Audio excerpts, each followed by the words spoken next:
Good evening, everyone. This is Pradeep, Ambassador of Change from GETI, the Global Education and Training Institute of Lucknow. We are the premier training institute in India and many parts of the world for this, and we have many in-service and pre-service programs. For more information, please go to 740-840-1000. Right now, you are on our disruptive education platform, and on this platform, we have met with and interacted with more than 1,450 educators from India and all over the world. And this evening, we have for you Mrs. Saher Masood. She is a counseling psychologist from Lucknow, Uttar Pradesh. She has an experience of 7 years, and she's pursuing a PhD in psychology from the University of Lucknow. She's a gold medalist from the University of Delhi, BA Psychology Honors, and she's a CBT practitioner and counseling psychologist for the last 7 years. She has published research papers in international journals also, and is an avid reader and loves traveling. Currently, she resides in Lucknow. So, good evening, ma'am. Thank you for being with us, and she will be speaking to us on building emotional intelligence. Over to you, ma'am. Thank you so much, sir. Thank you so much for the wonderful introduction. Good evening, everyone. As sir has told you that I am a counseling psychologist, and today we'll be talking about emotional intelligence. So, emotional intelligence is the most widely talked about concept. You hear it in the newspapers, you're hearing it pretty much everywhere. So, before I start talking about it, let me give you a scenario where you just have to close your eyes and think about a moment where you have acted out of impulse, where you are not aware of what you're feeling, why you're feeling, and you just act impulsively. I'm sure a lot of us have been to a situation like that. Some of us have been through a situation like this once, twice, and some every now and then. So, if you are considering yourself in a situation like this, do you realize that a situation like this would actually call us not to be emotionally intelligent? Now, again, I'm using the term emotional intelligence over and over. As a child, when I was growing up, emotions was something that, you just have to, experience it, but nobody told me. Or I think this must be the case of all of us that we don't know what emotions we are feeling because we have not been told so. If you're having a bad day, what would happen to our households? Our parents, our teachers, our friends would say, it's okay, take your time off. When you're feeling okay, come back to it. We are never taught how we should express our emotions. In fact, it is shocking to know that we don't even know how to label our emotions. Am I saying the right thing or not? Isn't this the case with us? And I think that is how exactly things are. We don't know how to express ourselves through our emotions because we've never been taught. Even now, we don't know if the irritation, the frustration that we have is just because of an emotion that we are experiencing. And so what if your emotions are going over the flow? You just act out impulsively. Hence, you don't know how to act in an emotionally intelligent way. Once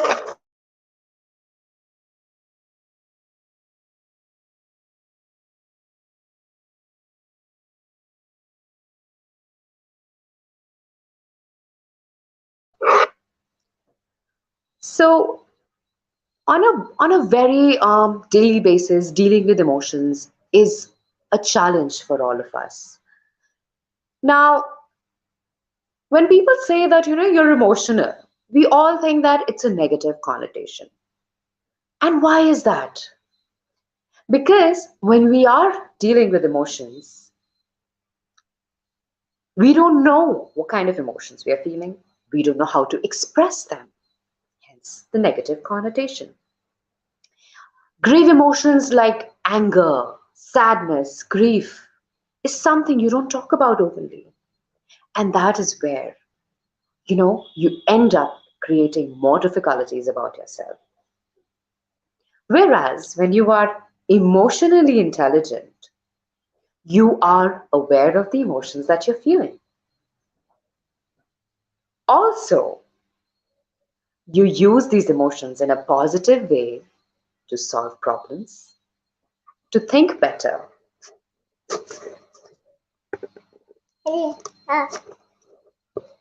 And when you are emotionally intelligent, if somebody else is having a bad day, you can cheer them up. It's as simple as that. Emotional and emotionally intelligent are two different things. Emotional is a negative connotation, and emotional intelligence is a very positive connotation. A recent research by the World Survey has said that EQ matters more than IQ. And the proponent of emotional intelligence is Dr. Daniel Goleman, who talked at great length about what it is if you are emotionally intelligent at work. For example, a child comes to your child comes from school in a very bad mood and is about to lash out, throwing tantrums, not eating food. What do you do as a parent? You go up to the child and you start lashing out. Why are you shouting? You shouldn't act like this. And you think it's a disciplinarian issue. Whereas it's just not. It could be something that the child dealt with at work, at school. It could be a bad day at school, probably got bullied, probably he had a tough time with his homework. Probably as simple as that. The child could be tired. But what are you doing in return? You are giving that negative emotion and giving it another negative emotion, and the child gets confused. So, if a child is having a bad day and experiencing an emotion, and if you are not understanding that emotion properly, not reciprocating that emotion to the child, you are stopping the emotional intelligence process because the child doesn't know how to express difficult emotions.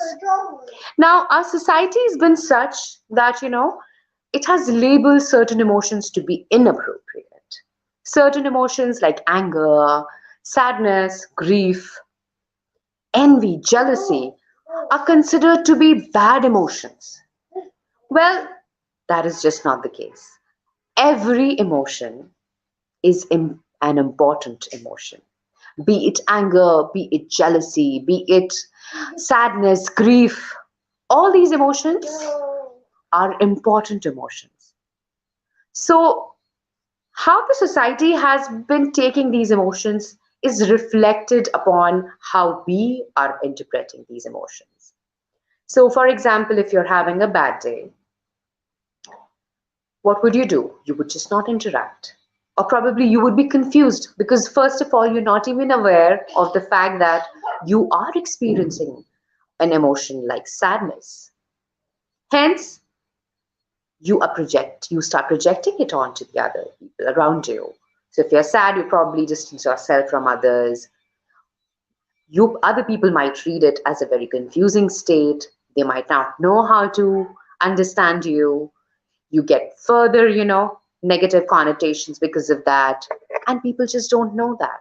So on a personal level, this is something that you should really work upon. Now, the relevance of emotional intelligence gained momentum in 1995 actually, when Daniel Goleman published his book on emotional intelligence, and everybody seems to be talking about it.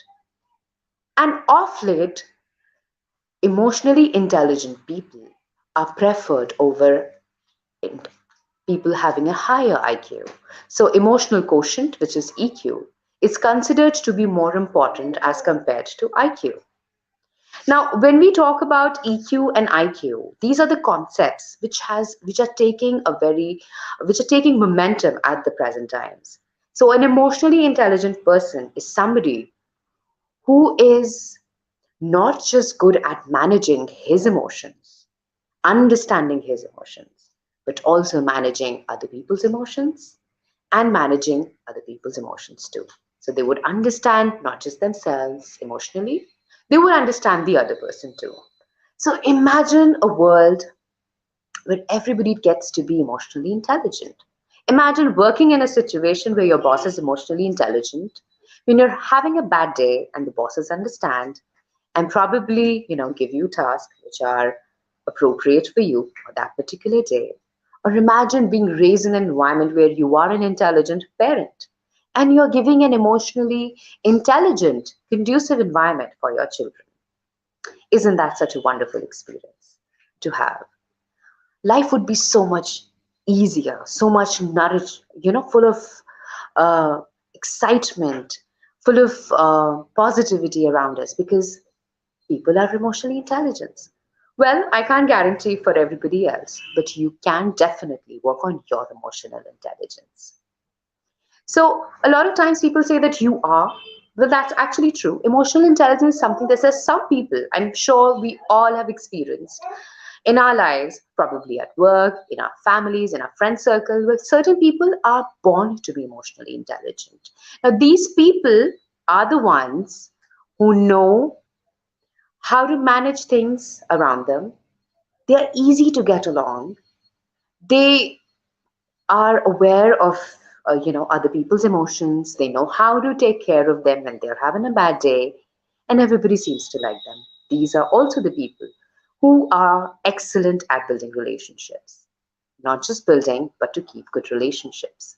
These are also the people who are very productive and who are liked by almost everyone. These are emotionally intelligent people. So, when we talk about emotionally intelligent people and all that, certain people are born with it. But this does not mean that emotional intelligence cannot be learned. So, let's say, for example, you learn how to drive a car. It's like learning any other skill. So, when you start learning how to drive a car, initially you're underconfident. You get confused with the different gears. Which gear should you put your car into? The first gear, the second gear, the third gear, and the confusion keeps adding up. You don't know like how to drive, look in the mirror, front or rear, how you can steer your car, how to manage your car in a traffic, how to listen to music and drive a car. But with practice, you learn not only to think about the gears because it comes naturally to you, you can try. You can listen to music, you can interact at the same time with other people, have your personal thoughts. You can do it because now it has become a part of your conscious mind. So, from a state of conscious unpreparedness, where you are not prepared, we bring that particular skill to a conscious prepared skill. Likewise, if you work on your emotional intelligence, you bring it from an unconscious preparedness to conscious preparedness. Now, when I talk about emotional intelligence on a daily basis, how easy our life would be if we could just understand our emotions.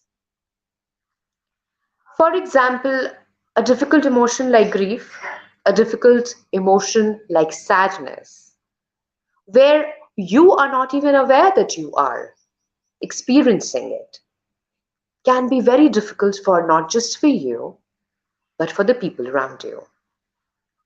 Hence, it is time that we should have emotional intelligence skill building at school level.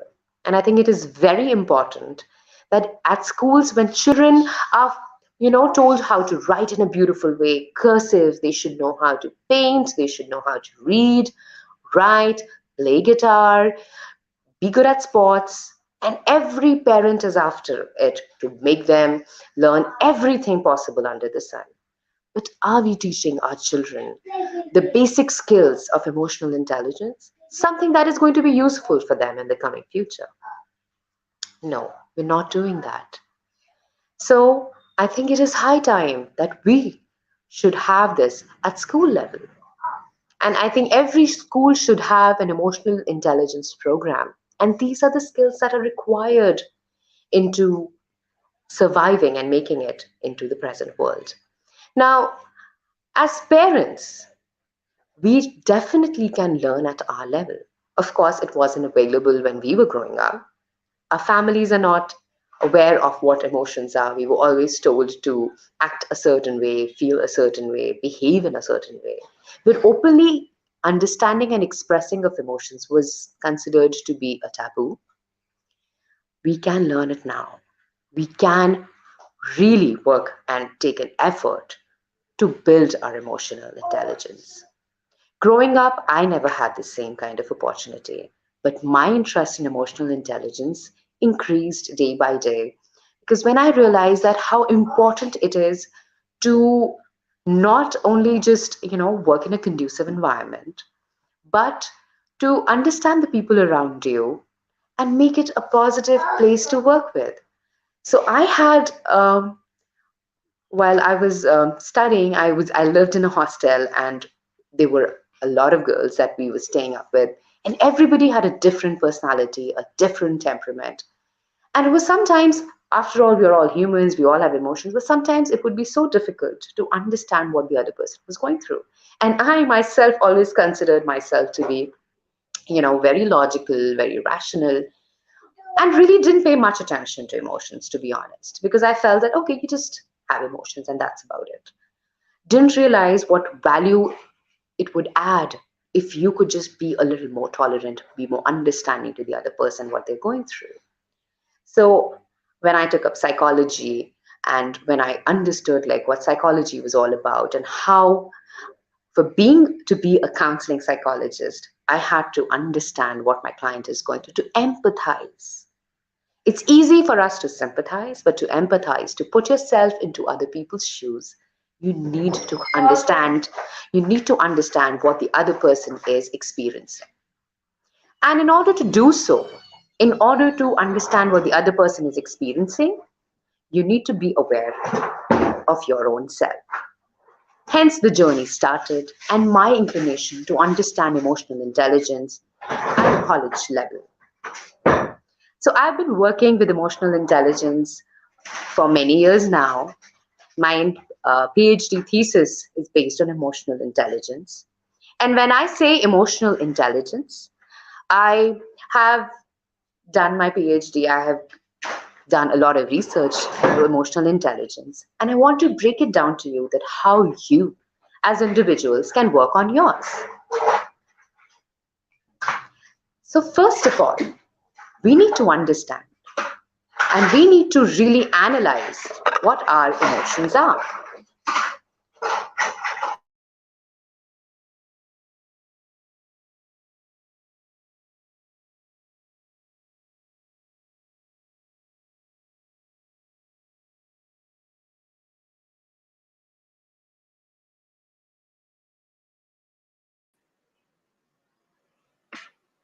Ma'am, please switch on your mic.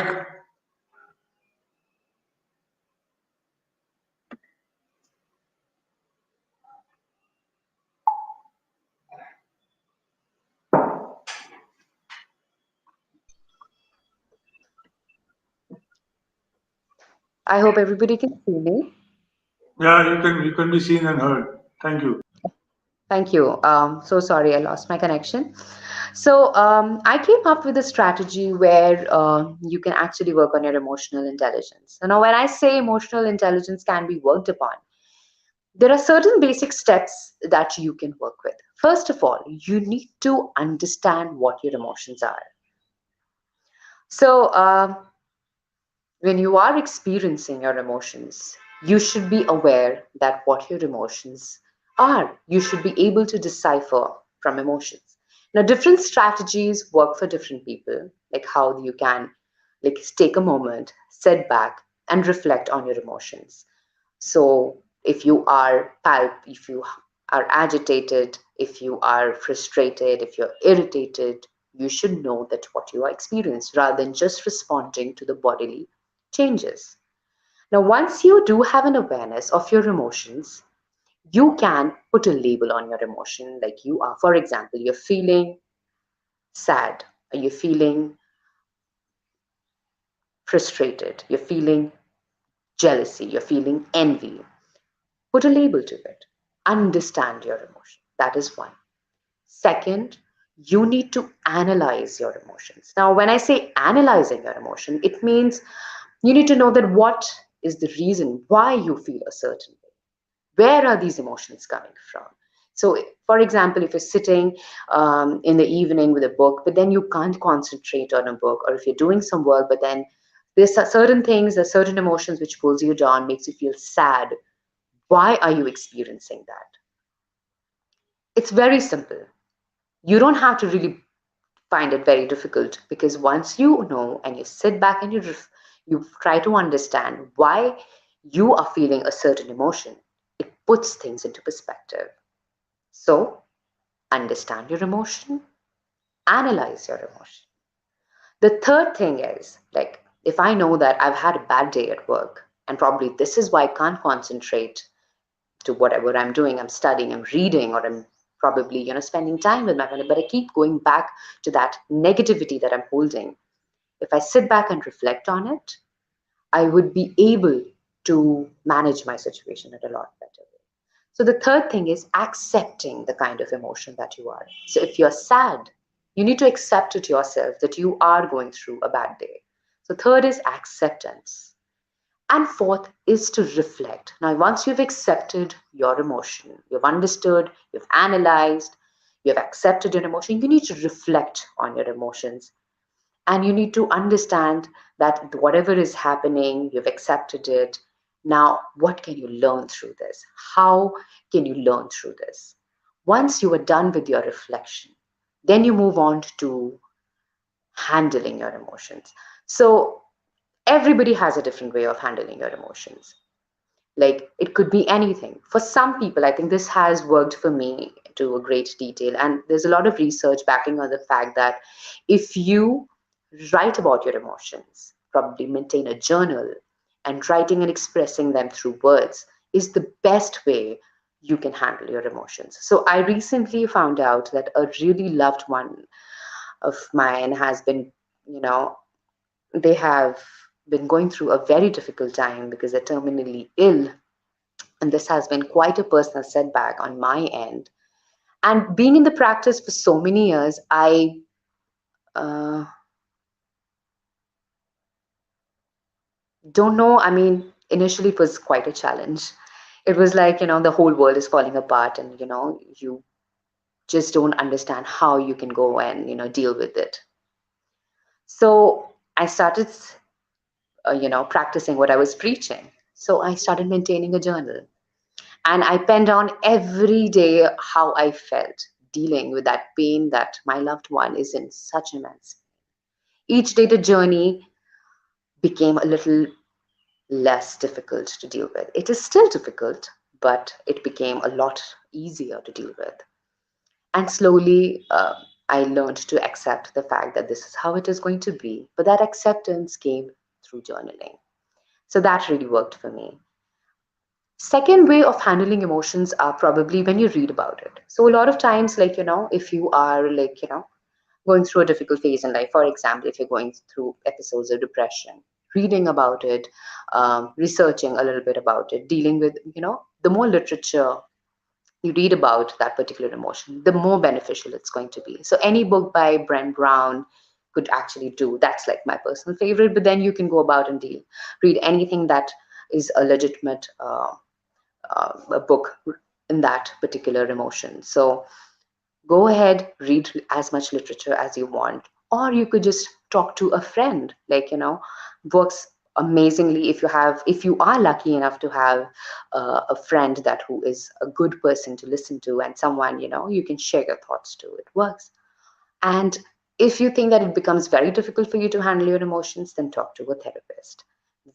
It's so convenient because of the present COVID scenario that you can have online consultations, and you don't even have to go out and get yourself labeled that you're seeing a therapist. You can do it at your own convenience, book an appointment, see a therapist, and embark on the journey of handling your emotions. So it's okay if you're having a rough day, a difficult day, we all do.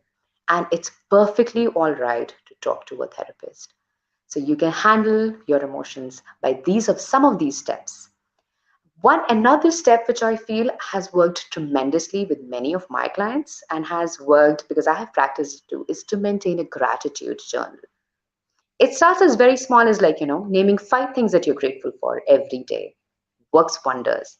And research has proved that, if you practice maintaining a journal, gratitude journal, it can really rewire the way you think. So practice that. I think I'm so glad that there are certain schools they've started with gratitude journals even at as young as a grade one's child. So I'm glad that they're putting that into practice and putting gratitude as being part of our lifestyle. So if you can handle the emotions of yourself, then you can move on to the next step of handling other people's emotions too. So if you know how to handle yourself, if you're seeing somebody who's having a difficult day, you can understand because you have gone through something similar. So you can just be there for them, or probably ask them that if you are feeling sad, how you're going to handle it. Probably that ways you can help them to embark their own journey of dealing with that particular emotion. So these are some of the things that I feel could help people to build emotional intelligence. I hope certain things can work for you. If not, then you can definitely see a therapist and, you know, share the burden with. So that's about it for me today. Thank you so much, sir, for having me on here. I hope if there's anybody who would like to ask any questions regarding that, I would love to answer them. I Now, ma'am, how does one analyze what you're going through and then go to a therapist? I mean, what are the signs to look for? see, so a lot of times what happens is that you're going through an emotional state repeatedly over a long period of time. And if it continues for like more than 2 weeks, I think it's better to consult a psychologist rather than dealing with your own.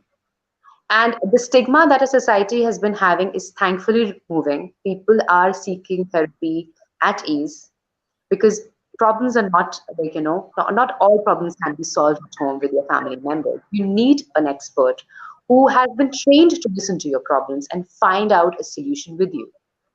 So if you are continuing to experience certain negative emotions, you cannot handle it on your own, and it is affecting your day-to-day functioning, it's better to see a therapist.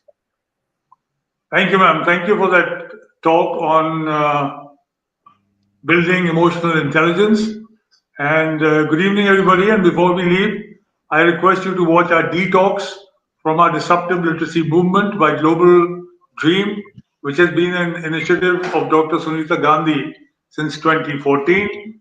This is to ensure everyone's participation by a people's movement in ensuring basic foundational literacy and numeracy. And on this, we have several talks a day. And for the talks that you would like to tune into, please go to 740-840-1000. Thank you, everybody. Good evening and goodbye. And see you again tomorrow. Thank you, ma'am, so much. Thank you, sir. Thank you for having me here. Have a wonderful